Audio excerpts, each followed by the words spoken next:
The velvet box sits wrong in my palm. Too light.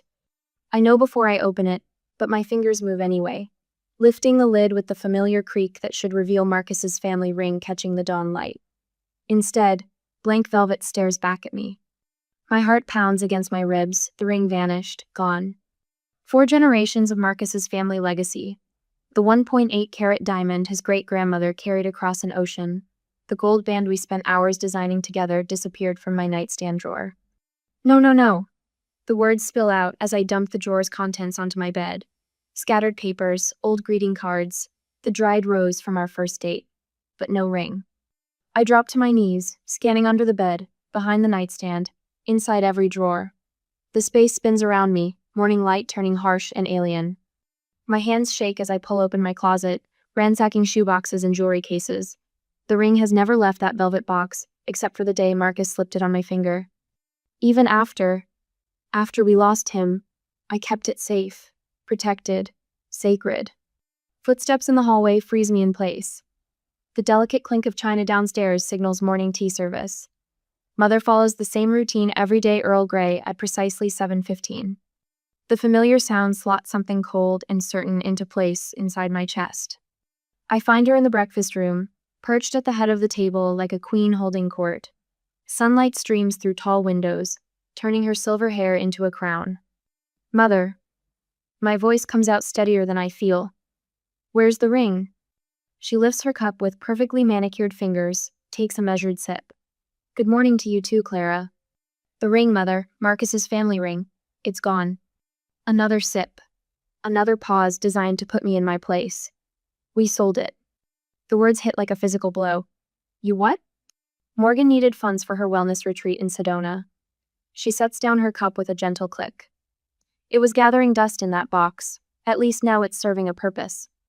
A purpose? The word tears from my throat. It was Marcus's family heirloom, 4 generations. His mother trusted me with it. Clara.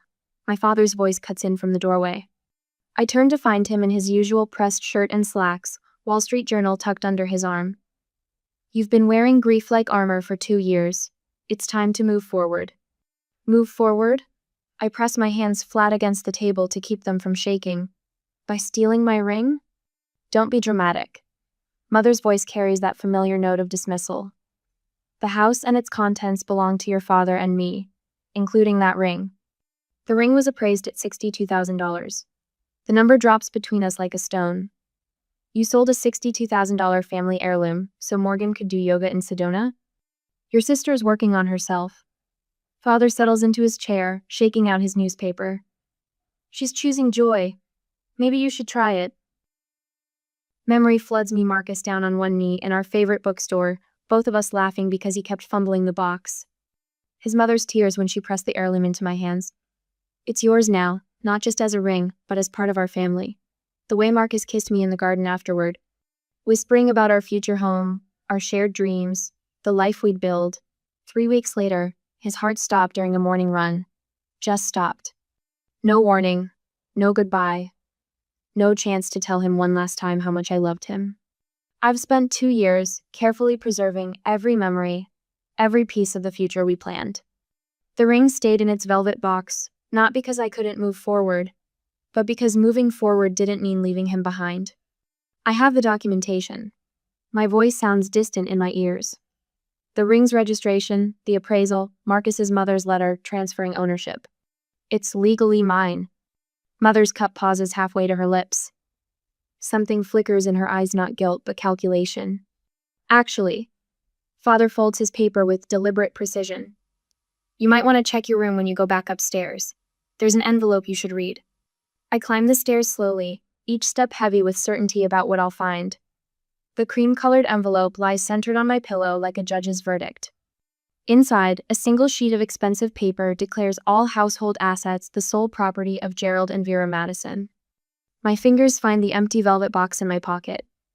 All these years, I thought I was their daughter. But standing here, holding the hollow space where my future used to live, I finally understand the truth. I'm not a daughter in this house. I'm an employee whose services are no longer required. I sink onto my bed, the morning light painting shadows across the floor. What would you do if your parents sold your dead fiance's family heirloom to fund your sister's vacation? What would you do when you realized 35 years of love came with a price tag you never agreed to pay? The velvet box sits cold in my palm, but my hands have stopped shaking. 2 hours later, the suitcase lies open on my bed, half packed with the essentials I'll need at Sarah's. My fingers brush against a worn leather photo album, and I pull it free from the bottom drawer. Inside, snapshots tell the story I never wanted to see. Morgan front and center at her high school graduation while I stand in the background straightening her cap. Morgan's first gallery opening where I spent 3 hours hanging her paintings because she was too hungover to show up. Morgan's 40th failed business venturia crystal healing shop I helped finance with my savings, only to have her sell the inventory and vanish to Bali for 6 weeks. Clara can handle it, echoes Mom's voice from 1,000 conversations. Morgan needs our support right now. My laptop screen glows with proof I should have seen years ago. Marcus's email about the ring design sparkles with his usual enthusiasm. The jeweler says we can customize the setting while honoring your great-grandmother's original design. You're going to love it, Clara, just like your family does. I pull up the appraisal certificate, its value stark in black and white. $62,000. Not just money, but heritage, trust, family. All sold to fund Morgan's latest spiritual awakening. My phone buzzes. Morgan's Instagram stories flood the screen crystal-laden selfies against red rock formations. Her captions punch like fists. Sometimes we must release toxic energy to embrace our truth. And choosing joy over sadness is the ultimate act of self-love. 300 likes. 400 comments praising her wisdom. The podcast clip auto-plays. You guys, I had this breakthrough in Sedona. Sometimes you have to release people who are addicted to their own sadness. It's not abandonment, it's boundaries. The phone clatters against my desk. 2 years of grieving Marcus transformed into toxic energy for Morgan's social media brand. My grief repackaged as content, my loss marketed as her growth. Voices drift up from downstairs, Mom's crisp consonants carrying through the heating vent. I know it seems harsh, but Clara's still stuck in the past. At least Morgan's moving forward, taking initiative. A pause. No, we told Catherine the ring was lost. It seemed kinder. Another pause. Well, Marcus's mother was always too emotional anyway. The wooden floor creaks under my feet as I sink down beside the vent. Mom's voice continues, discussing me like a disappointing investment. Clara had such potential, but this fixation on Marcus. No, we had to do something. The ring was just enabling her. My phone lights up with a text from Sarah. Spare room's ready whenever you need it. You can't heal in the house that wounds you. Then Emma, Marcus's sister. Mom's heartbroken. That ring was meant for you alone, Clara. She trusted you with our history. Last, a message from Diane, my jewelry design mentor. Your talent deserves better than this cage, honey. Remember what Marcus always said about your hands? They were meant to create beauty, not collect dust in that mausoleum. I traced the empty velvet box, mind racing through the past 2 years. While I preserved Marcus's memory in this shrine of a bedroom, they worked to erase him. Every gentle suggestion to move forward. Every time they changed the subject when I mentioned his name. Every dismissal of my grief as unhealthy attachment. The truth settles like stone in my stomach. They didn't just take the ring. They tried to steal my story, rewrite my loss into their preferred narrative. Clara the dutiful daughter. Clara the responsible one. Clara who'll understand why we had to do this. My laptop screen still shows Morgan's latest post. Releasing what no longer serves us is the greatest act of self-love. For once, my sister's vapid wisdom rings true. I stand, legs steady now. The empty ring box fits perfectly in my palm, a reminder of everything they stole and everything they can't touch. My grief, my love, my truth. Sarah's spare room awaits. Emma's solidarity stands firm. Diane's workbench offers space to create. A network of authentic connections they never thought I'd build, away from their suffocating orbit. 2 years I've spent preserving Marcus's memory while they work to erase it. My fingers close around the velvet box. The question isn't whether I'll leave it, whether I'll take back what was stolen first. I open my laptop and begin to type, documenting everything. The ring's provenance, the appraisal, Marcus's mother's transfer of ownership. Every email, every text, every Instagram post where Morgan commodified my pain. Let them keep the ring. I'm keeping my truth. 2 hours later, the leather handle of my suitcase warms beneath my palm as I stand in the doorway of my childhood bedroom. Dawn hasn't touched the sky yet, but I know every corner by heart. 35 years of memories live in these walls. I'm leaving most of them behind. Marcus's letters rustle in my tote bag as I turn toward the hallway. The sound reminds me of autumn leaves, of walking hand in hand through piles of gold and crimson while planning our future. I touch the zipper, making sure it's secure. Some things travel with us, no matter the distance. The velvet box catches my eye one last time. Empty. I place it on my dresser where morning light will find it. No note, no dramatic farewell, just the quiet click of the door closing behind me. The next day, Santa Fe welcomes me with golden sunshine and air that smells like sage. My rental house sits at the end of a quiet street, small but solid, with windows that flood the front room with light. Perfect for a jewelry workbench. I unlock the door, and possibility rushes in with the breeze. "This space is yours now," Sarah says, helping me arrange my tools on the wooden workbench Marcus bought me for Christmas 2 years ago. No one can sell it or take it away. I ran my fingers across the worn wood, remembering his proud grin as I opened the gift. He knew before I did that I needed to create. The empty velvet cloth from the ring box finds its home in a glass case on my wall.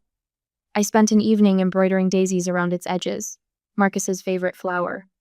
Beneath it, a small brass plaque reads, "This piece is not for sale, it costs everything to make." My first client arrives on a Tuesday morning. She carries a delicate gold locket tarnished with age. "It was my grandmother's," she explains, voice wavering. "The clasp broke years ago, but I couldn't bear to throw it away." I examine the piece under my work light, noting the fine engraving almost hidden beneath decades of wear. Every piece tells a story. I tell her, we just need to listen carefully enough to hear it. Word spreads. More clients come, bringing their treasures and their trust.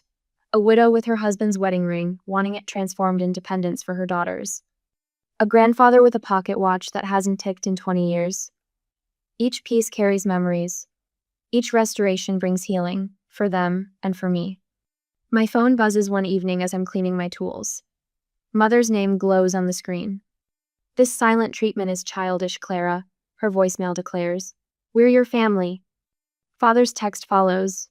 "Your sister needs you. Stop being selfish." Morgan's email arrives with a photo of a crystal bracelet. "For protection and healing. Only $299 from my new spiritual wellness shop." I block their numbers one by one. Each tap of the screen lifts a weight I didn't know I was carrying. The afternoon light streams golden through my workshop windows when Emma appears in my doorway. Marcus's sister looks exactly like him around the eyes, the same quiet kindness, the same hint of mischief. "Mom saved this for you," she says, placing a small wooden box on my workbench. Inside, Marcus's childhood charm bracelet gleams against faded velvet. A letter nestles beneath it, his mother's elegant handwriting flowing across the page. "My dearest Clara," I read, warmth spreading through my chest. "The ring may be gone, but you're still our daughter. Some bonds can't be broken by distance or time. Some family chooses you back." The first real smile in months curves my lips as I clasp the bracelet around my wrist. The charms tinkle softly. A tiny silver book, a compass, a key. Marcus collecting his childhood adventures one charm at a time. In the next couple of weeks, the local newspaper runs a feature on my restoration work. Madison Designs, where memory meets artistry. The photographer captures me at my workbench, light catching the tools in my hands. The article mentions my gentle understanding of loss and dedication to preserving family histories. My next client is an elderly woman clutching a velvet pouch. "It's my mother's Art Deco necklace," she whispers. "I've never trusted anyone else to touch it." The pieces spill across my workbench like fallen stars, crystal and platinum, elegant lines telling stories of speakeasies and Charleston dances. "I understand," I tell her, carefully examining each link. "Some things aren't just jewelry, they're bridges between hearts." 6 months after losing everything, I stand in my workshop as sunset paints the walls rose gold.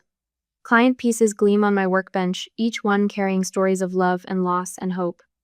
My tools rest in their leather roll, worn smooth by careful use. Marcus's charm bracelet chimes softly as I reach for my polishing cloth. The empty velvet box sits in its glass case, transformed from wound to wisdom.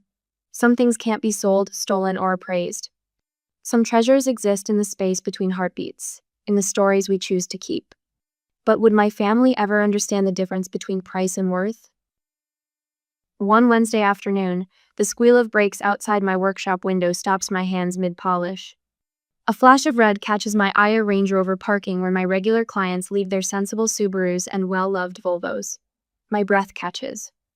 Only Morgan would double park a $90,000 SUV in an artisan district. I focus on the turquoise ring in my hands, pretending I don't hear the click of expensive heels on concrete. The brass bell above my door chimes. Lavender and patchouli flood my workspace, Morgan's latest signature scent. Clara, her voice wavers, none of her Instagram confidence visible now. Your new place is quaint. I set down my polishing cloth, finally looking up. My sister stands framed in Santa Fe sunlight, everything about her calculated for maximum impact. White linen jumpsuit, rose gold jewelry. That perfect Sedona tan made her blue eyes startling, but her manicured fingers twist together, betraying her nerves. The workshop isn't open to the family, I say, my voice steady. 2 years of watching our parents enable her have stripped away any obligation to soften my boundaries. I brought you something. She fumbles in her designer tote, pulling out a small velvet bag. A crystal bracelet, for protection from negative energy. The irony almost makes me laugh. I remember the velvet box that once held Marcus's ring, now empty in my desk drawer. I don't need protection, Morgan. I need space. Please, just hear me out. She perches on my client chair, somehow making its sturdy oak frame look delicate. I've been doing so much work on myself in Sedona, learning about energy and healing, and I want to clear the air between us. I continue polishing the turquoise ring, letting the rhythmic motion center me. The stone belongs to Mrs. Rodriguez, whose grandmother carried it from Mexico in 1942. She trusts me to restore its story, not steal it. There have been so many misunderstandings. Morgan's voice takes on the smooth cadence of her meditation podcasts. I know you're hurting, but holding on to pain only hurts you more. We could work together. I'd love to commission some pieces for my wellness coaching clients. The polish on my cloth darkens with each stroke. This isn't about misunderstandings. You knew exactly what that ring meant to Marcus's family. That's not fair. I didn't. You posted about releasing toxic energy the day after they sold it. The cloth still's in my hands. You called my grief an addiction while wearing jewelry bought with Marcus's family legacy. Her perfectly lined eyes widened. You're taking things too personally. I never meant. The workshop isn't open to the family, I repeat, standing. You should go. She rises too, switching tactics. Mom and Dad miss you. The country club isn't the same without your charity event planning. Mrs. Winchester keeps asking about you. I'm sure you'll find someone else to make your social circle comfortable. I move toward the door, each step deliberate. Morgan's lip trembles. Why are you being so cold? I'm trying to help you move forward. Forward isn't always the direction it seems. I open the door, letting the bright New Mexico sun stream in. Goodbye, Morgan. She pauses in the doorway, one last arrow in her quiver. I know you're angry about the ring, but maybe losing it forced you to finally start living again. Look at this place, you're actually using your talent now. The words hit their mark, but not how she intended. I think of the letter that arrived yesterday on my father's formal stationery, complete with the Madison family crest. Saw your business featured. Looks like you're doing well. Maybe it worked out for the best. You know what the difference is between my clients and our family? I meet her gaze steadily. They understand that value isn't measured by what you can take from someone. The bell chimes as she leaves. I watch her climb into the Range Rover, phone already pressed to her ear, probably calling our mother. Let her.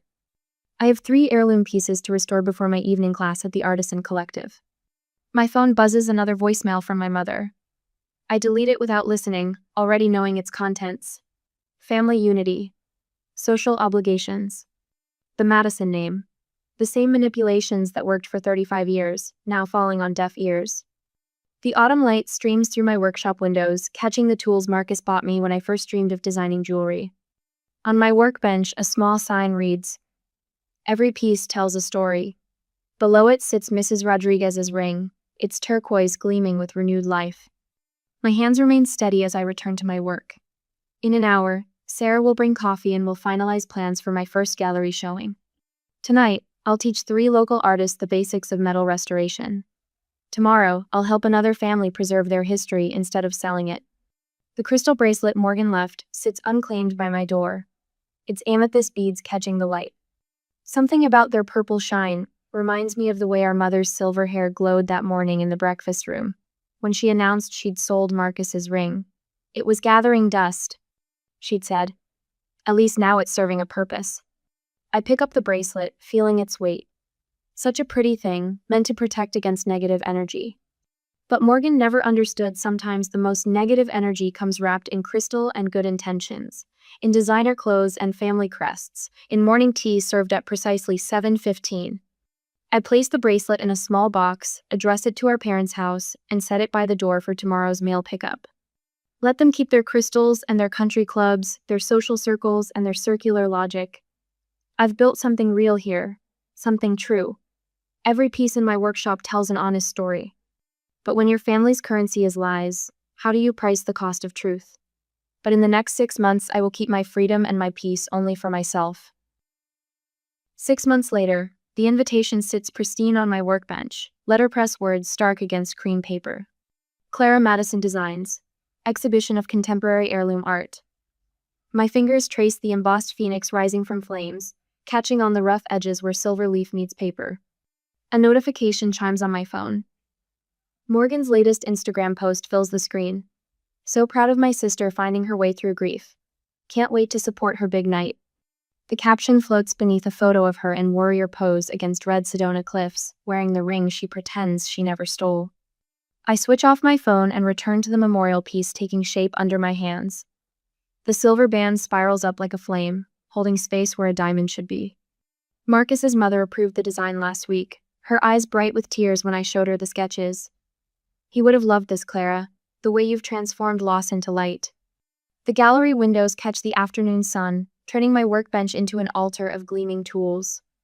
A light knock draws my attention to the door where Sarah stands holding 2 coffee cups. "Brought you some liquid courage for tonight." "Thanks." I accept the cup, breathing in familiar comfort. "Did you see the social media circus? Morgan's still pretending she's your spiritual guidance counselor?" Sarah settles onto the stool beside me. "How does she sleep at night wearing that ring?" "Probably on imported silk sheets paid for with the rest of the money." The bitterness catches me off guard. I've worked so hard to move past anger, but some wounds refuse to scar. The evening arrives in a rush of nervous energy and final preparations. Gallery lights transform my pieces into constellations of silver and gold. Each display card tells a story of restoration, of precious things nearly lost but saved through patience and skill. The first guests filter in as the sun sets. Regular clients, fellow artists, friends who've become family over these past months. Marcus's mother arrives early, wrapping me in a perfumed hug that feels like belonging. I spot Vera before she speaks. Her Chanel suit and perfectly coiffed hair stand out among the artists and collectors like a banker at a poetry reading. "Clara, darling, the pieces are lovely." My hands steady on the tray I'm arranging. "Mother, I didn't expect you tonight."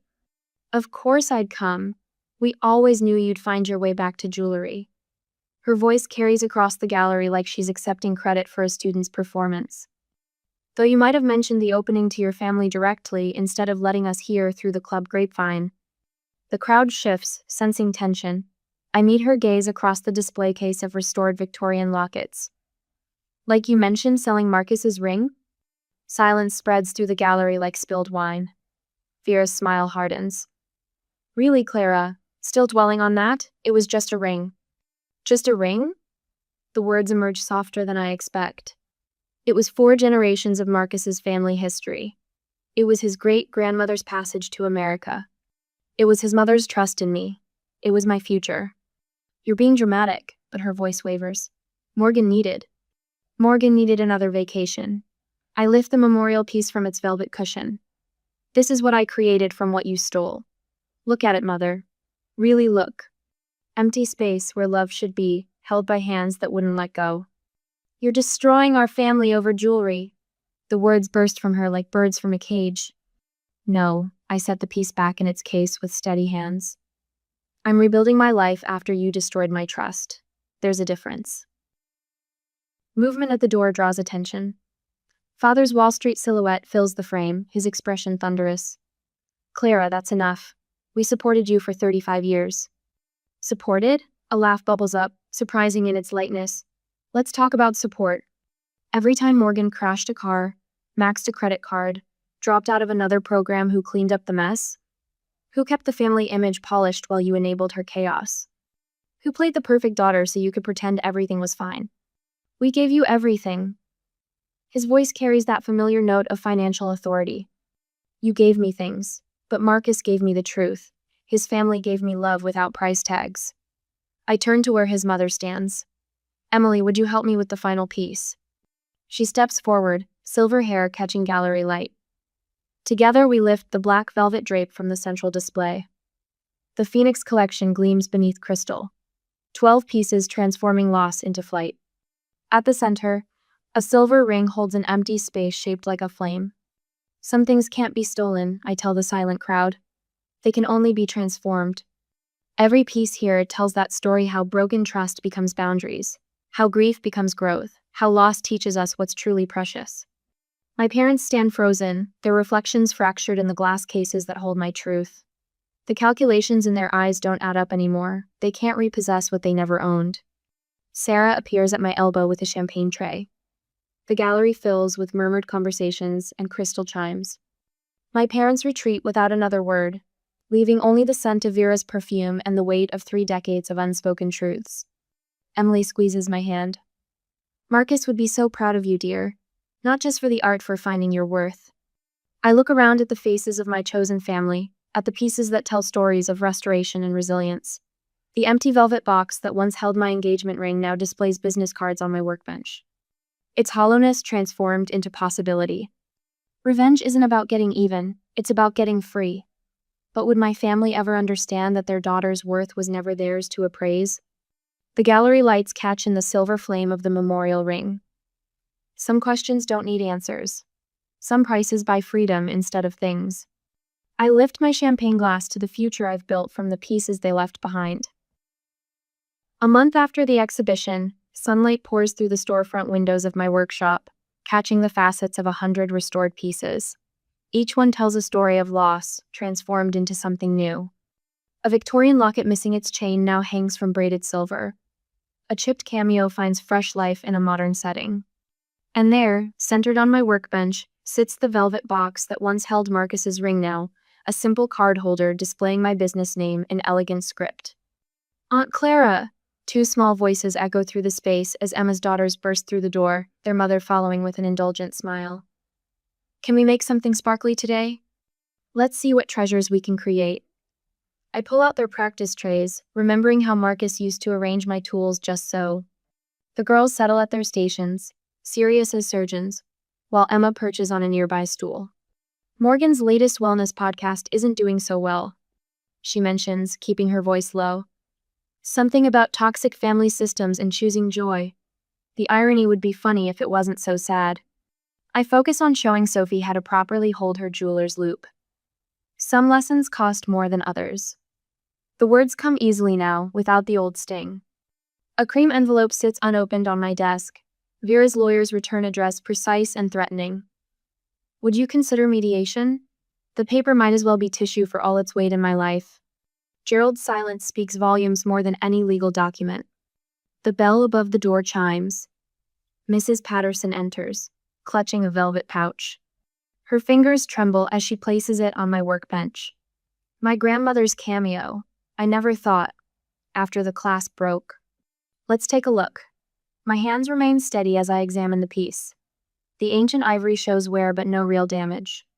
Like so many things that seem broken, it just needs someone who understands how to make it whole. Your work is extraordinary, she says, eyes bright with unshed tears. It's nice to trust someone who understands loss. I think of all the pieces that have passed through my hands this year. The widow's wedding band transformed into matching pendants for her daughters. The vintage pocket watch was restored for a grandfather's 90th birthday. Each one carries stories of love and grief, endings and beginnings. Loss doesn't define us, I tell her, running my finger along the cameo's edge. What do we do with it? Later, as sunset paints my workbench in shades of amber, I polish the silver phoenix ring on my right hand. The flame catches the light, sending fractals dancing across my wall of client testimonials. Thank you for saving my mother's locket. You've given my daughter her grandmother's legacy. Your restoration work helped me keep a piece of him. The Scholarship Fund for Young Artists from Difficult Families has its first 3 recipients starting next month. They'll learn more than just metalwork and stone setting in my workshop. They'll learn that family isn't always about blood, and strength isn't always about endurance. Marcus's mother stops by as I'm closing up, bringing dinner and her quiet understanding. We sit at my workbench, sharing pasta and memories without the weight of what was stolen. The empty velvet box catches her eye, business cards nestled where the ring once lay. You've built something beautiful here, she says, touching the phoenix ring on my hand. More valuable than any heirloom. I had good teachers. I squeeze her fingers. You taught me family is about choices, not chances. The workshop glows with the last light of day, each restored piece telling its own story of survival. Above my desk, the sign reads, Clara Madison Designs, keeper of what matters. Not keeper of things, but keeper of truth. Keeper of choices.